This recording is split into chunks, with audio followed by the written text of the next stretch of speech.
ലാഹോറിലുള്ള പൗരന്മാർക്ക് നിർദ്ദേശവുമായി US embassy. ലാഹോറിലുള്ള US പൗരന്മാർ സുരക്ഷിത കേന്ദ്രങ്ങളിലേക്ക് മാറാനും നിർദ്ദേശം നൽകി.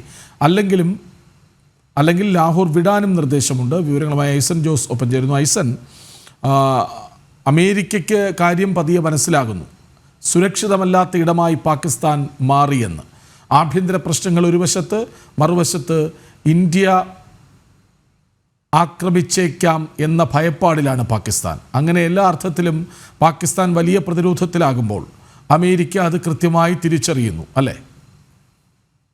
കൃഷ്ണരാജ്, അമേരിക്കൻ പൗരന്മാരുടെ സുരക്ഷ ഉറപ്പാക്കുന്നതിനുള്ള നീക്കങ്ങളാണ് ഇപ്പോൾ അമേരിക്കയുടെ ഭാഗത്തു നിന്നുണ്ടാകുന്നത്. അമേരിക്ക ഇത്തരത്തിൽ ലാഹോറിലുള്ള പൗരന്മാരോട് സുരക്ഷിത സ്ഥാനങ്ങളിലേക്ക് മാറുന്നതിനും സാഹചര്യമുണ്ടെങ്കിൽ അവിടെ നിന്ന് തിരിച്ചു പോരുന്നതിനുമുള്ള നീക്കങ്ങൾ നടത്തണമെന്ന ഒരു നിർദ്ദേശമാണ് ഇപ്പോൾ നൽകിയിരിക്കുന്നത്. തീർച്ചയായും അതത് രാജ്യങ്ങളിലെ പൗരന്മാരെ തിരിച്ചു വിളിക്കുക, അവരുടെ ജീവിതം സുരക്ഷിതമാക്കുക എന്ന ഉത്തരവാദിത്വം ഓരോ രാജ്യങ്ങൾക്കുമുണ്ട്. അതിൻ്റെ പശ്ചാത്തലത്തിലാണ് എംബസിയുടെ ഈ ഒരു നിർദ്ദേശം ഇപ്പോൾ പുറത്തു വന്നിരിക്കുന്നത്. ഇതിൽ വളരെ കൃത്യമായി പറയുന്നത്, ലാഹോർ ഒരു അപകടാവസ്ഥയിലെത്തിയിരിക്കുന്ന ഒരു സംഘർഷ സാധ്യത നിലനിൽക്കുന്ന ഒരു പ്രദേശമായതുകൊണ്ട് തന്നെ അവിടെ നിന്ന് അടിയന്തരമായി മാറാനും സാധ്യമെങ്കിൽ തിരിച്ചു പോരാനുമുള്ള നിർദ്ദേശമാണ് നൽകിയിരിക്കുന്നത്. തീർച്ചയായും കൃഷ്ണരാജ് പറഞ്ഞതുപോലെ ലാഹോർ ഒരു സുരക്ഷിത പ്രദേശമല്ല എന്ന തിരിച്ചറിവ് ലോകരാഷ്ട്രങ്ങൾക്കെല്ലാം തന്നെ ഉണ്ടാകുന്നു, പ്രത്യേകിച്ച് അമേരിക്കയ്ക്ക് ഉണ്ടാകുന്നു. അതിൻ്റെ ഭാഗമായി അമേരിക്ക അവിടെയുള്ളവരോടൊക്കെ തിരിച്ചു വരാൻ, തങ്ങളുടെ പൗരന്മാരോട് തിരിച്ചു വരാനും സുരക്ഷിത സ്ഥാനങ്ങളിലേക്ക് മാറാനുമുള്ള നിർദ്ദേശം നൽകുകയാണ് ചെയ്തിട്ടുള്ളത്. തീർച്ചയായും ഏറെ ഗൗരവത്തോടെ നോക്കിക്കാണേണ്ട ഒരു വിഷയം തന്നെയാണിത്. ഒരു രാഷ്ട്രത്തിൽ, ഒരു പ്രത്യേക സ്ഥലത്ത് അപകടകരമായ മേഖലയെന്ന് അമേരിക്ക പ്രഖ്യാപിക്കുന്ന ഒരു സാഹചര്യത്തിലേക്ക് വരെ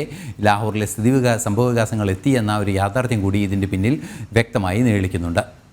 കൃഷ്ണരാജ്, ലാഹോറിലുള്ള പൗരന്മാർക്ക് നിർദ്ദേശം നൽകുന്നു US എംബസി.